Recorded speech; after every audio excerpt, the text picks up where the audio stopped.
वैद्या, मी हे ध्यानात ठेव। पर आज मी एक सांगू? सांग बानू।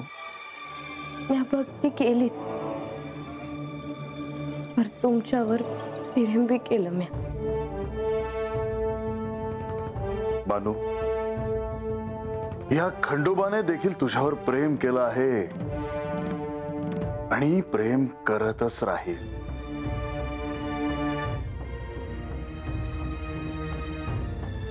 अजून काय पाहिजे मला? कुठे जाणार आहेस? हवं नाही, पण ठरवावं तर लागेलच ना। वाट फुटल तत जाईल। तुझ्या वस्तीवर का नाही?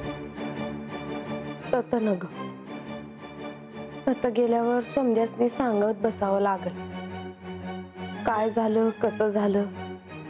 जे योग्य तेच घडेल। तुला एक विचारू? मी तुला सारीपाठ शिकवल्यावरही तू पराभूत झालीस याचं तुला वाईट वाटतंय का? वय, कारण माझे देव माझ्या संग आहेत म्हणल्यावर मी हारणारच नाही असंच मला वाटत होतं। बानू, बरं झालं की जे खरं तेच सांगितलंस। पण आता मी देखील तुला एक सत्य सांगतो, तुझं पराभूत होणं म्हणजे एका नवीन अध्यायाला सुरुवात होणं। तुला पुन्हा नव्याने आदिशक्तीची ओळख होणार आहे। तू शिवाला प्राप्त केलंस, आता दुर्गेला कालीला प्राप्त करायचं आहे। आता त्याचा विचार नको करू,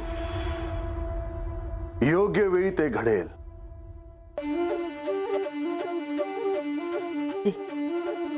येतो मी।